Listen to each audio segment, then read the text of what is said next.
할렐루야. 1월 26일 수요일 새벽입니다. 다같이 찬송가 440장 어디든지 예수 나를 이끌면 함께 찬양하시고 주님 말씀 받겠습니다.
아멘. 오늘 주시는 하나님의 말씀은 누가복음 7장 18절에서 28절까지 말씀입니다. 함께 봉독하시겠습니다.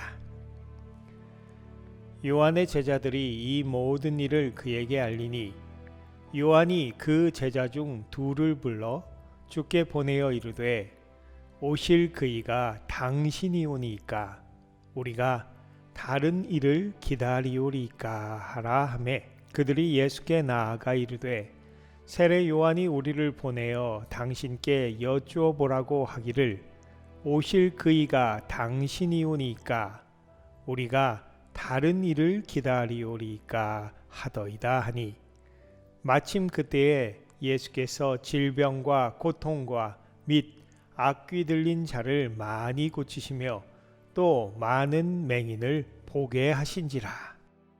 예수께서 대답하여 이르시되 너희가 가서 보고 들은 것을 요한에게 알리되 맹인이 보며 못 걷는 사람이 걸으며 나병 환자가 깨끗함을 받으며 귀먹은 사람이 들으며 죽은 자가 살아나며 가난한 자에게 복음이 전파된다 하라. 누구든지 나로 말미암아 실족하지 아니하는 자는 복이 있도다 하시니라. 요한이 보낸 자가 떠난 후에 예수께서 무리에게 요한에 대하여 말씀하시되 너희가 무엇을 보려고 광야에 나갔더냐? 바람에 흔들리는 갈대냐? 그러면 너희가 무엇을 보려고 나갔더냐? 부드러운 옷 입은 사람이냐? 보라, 화려한 옷을 입고 사치하게 지내는 자는 왕궁에 있느니라. 그러면 너희가 무엇을 보려고 나갔더냐? 선지자냐? 옳다. 내가 너희에게 이르노니 선지자보다도 훌륭한 자니라.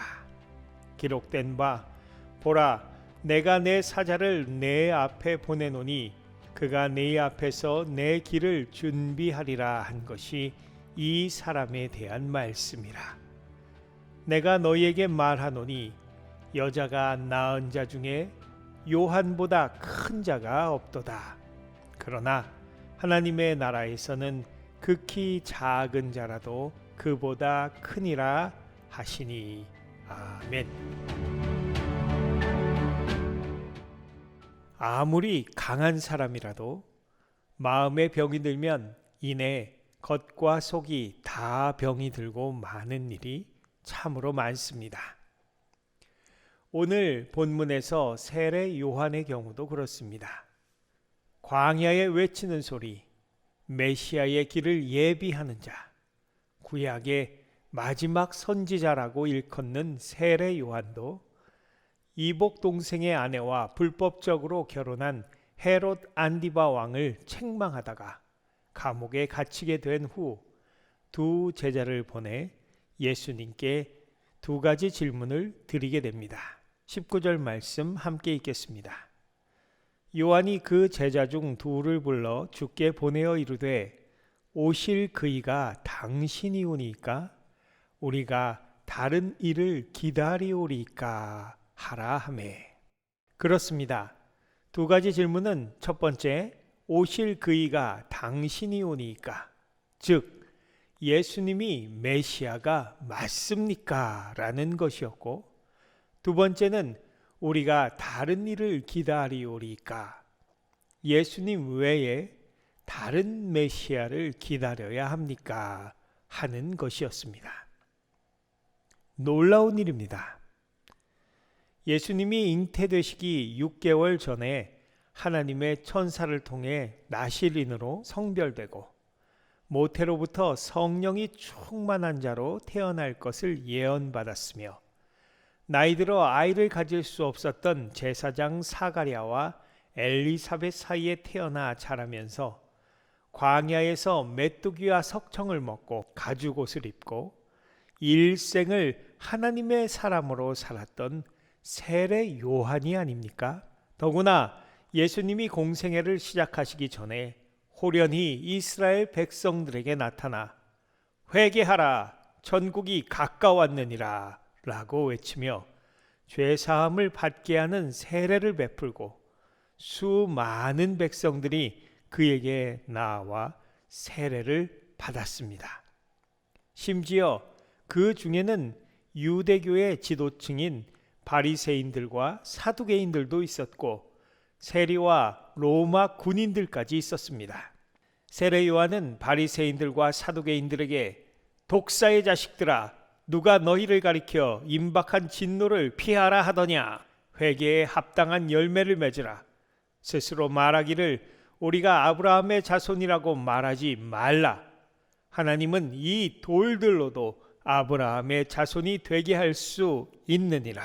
이미 도끼가 나무 뿌리에 놓였으니 좋은 열매 맺지 못하는 나무마다 찍혀 불에 던져지리라 라고 외치며 진정한 삶의 회개를 요구하기도 하였습니다.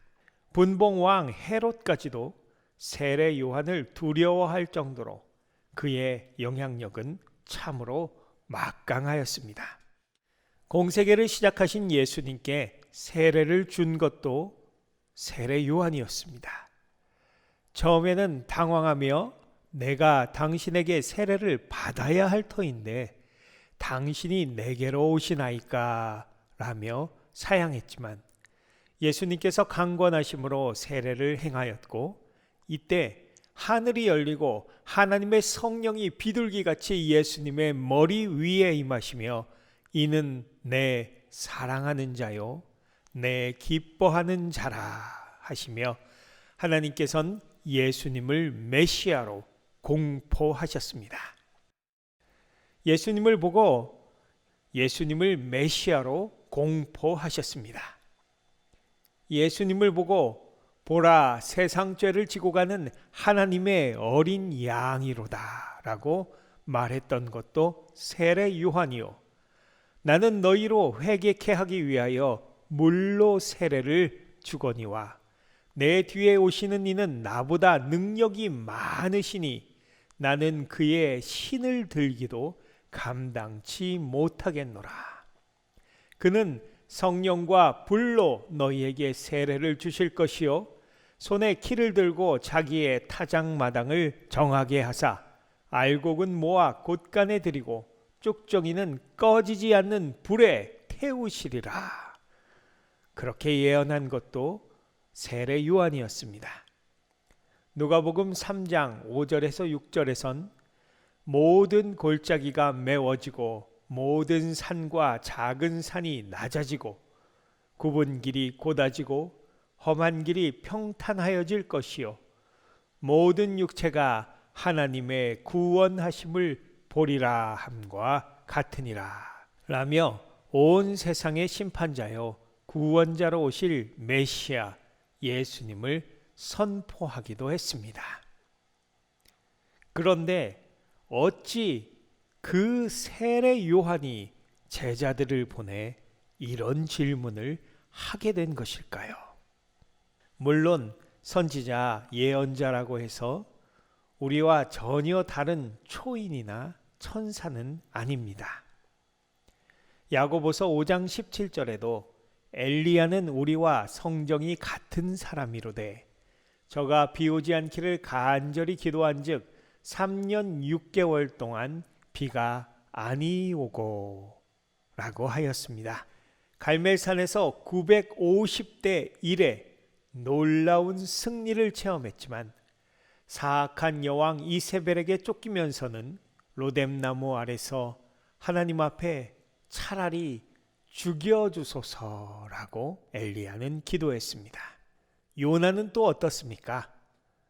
이스라엘의 원수들인 아수르 왕국의 수도에 가서 예언하라는 하나님의 명령을 피해 도망가다가 물고기 뱃속에 갇히고 어쩔 수 없이 하나님의 말씀을 증거한 후에 큰 회개의 역사가 일어나 하나님께서 니느웨에 내릴 재앙을 거두시고 자신이 더위를 피하는 그늘을 만들어 주었던 박넝쿨이 시들어 죽자 요나는 하나님께 내 생명을 취하여 주소서 사는 것보다 죽는 것이 내게 낫습니다. 내가 성내어 죽기까지 할지라도 합당하나이다 라며 하나님께 불만을 토해내지 않았습니까?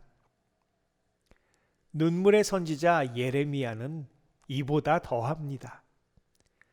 어린 나이에 하나님의 부르심을 받아 저주와 심판의 경고를 전하며 동족들에게 미움받고 고난당하는 자신의 삶을 한탄하며 자신이 차라리 태어나지 않았으면 좋았을 것이라고 왜 내가 세상에 나와서 고생과 슬픔을 보며 부끄러움 속에 나의 날들을 보내는고 라고 노래합니다.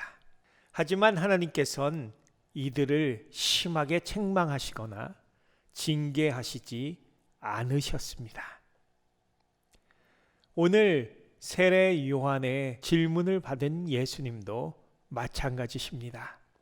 주님께서는 감옥에 갇혀 상심하고 아파하는 세례 요한의 마음을 이해하시고 세례 요한의 두 제자들에게 주님의 사역 현장을 보여주십니다.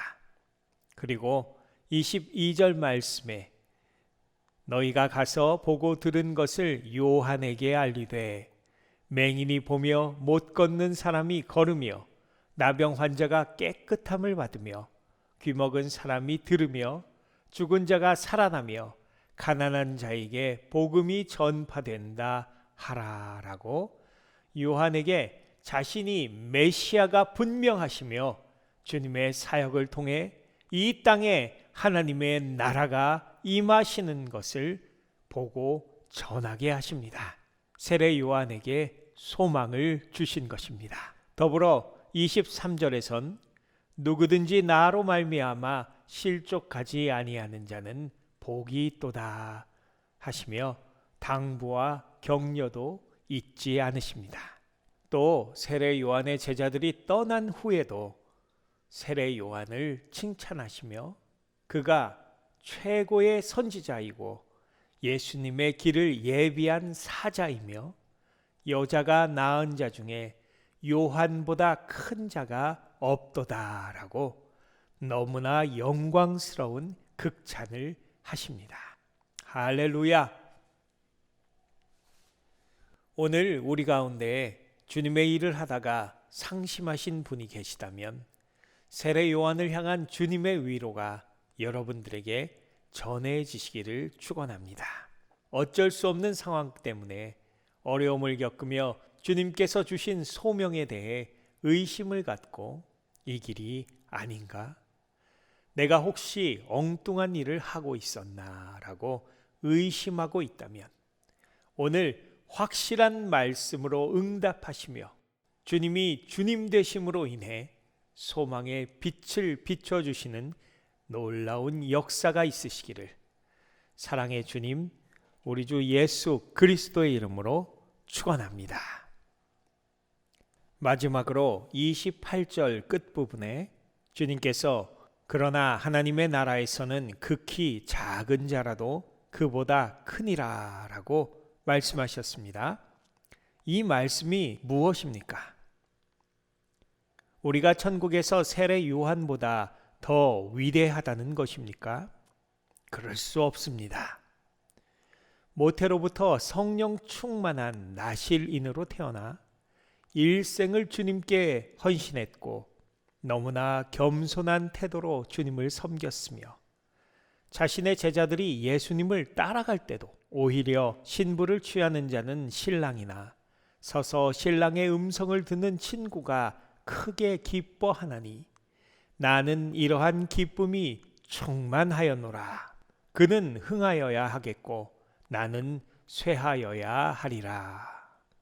요한복음 3장 29절에서 30절 말씀에 이렇게 멋진 고백을 남겼던 충성된 선지자 세례 요한이 어찌 우리보다 못하겠습니까? 하지만 굳이 우리가 요한보다 나은 것이 있다면 부족한 우리에게 베풀어 주신 주님의 은혜가 더욱 크다 하겠습니다.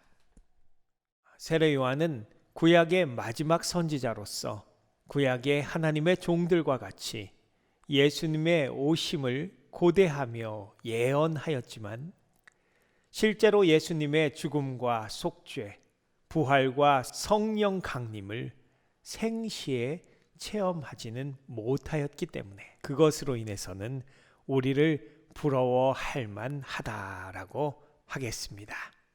할렐루야! 우리는 이 놀라운 주님의 은혜를 받은 복되고 복된 사람들인 줄로 믿습니다. 오늘도 세례 요한에게 주신 주님의 위로와 힘주심이 저와 여러분에게 함께 하시고 우리에게 더욱 큰 은혜 주심에 감사하며 살아가시는 복된 날 되시기를 우리 주 예수 그리스도의 이름으로 간절히 축원합니다. 함께 기도하시겠습니다. 아버지, 당신의 극진하신 사랑을 감사합니다. 언제나 우리를 품어주시고 변함없이 이끌어주시며 오늘도 성령을 통해 위로하시고 새 힘 주심을 찬양합니다. 오늘도 주님의 인도하심을 따라 푸른 초장과 쉴만한 물가로 가게 하시고 사망의 음침한 골짜기를 지날지라도 주의 막대기와 지팡이가 안위하심을 믿게 하여 주시옵소서. 감사드리며 우리 주 예수 그리스도의 이름으로 간절히 기도드렸사옵나이다. 아멘. 할렐루야. 오늘도 주님께서 힘주시고 인도하심이 함께 하시길 축원합니다. 감사합니다.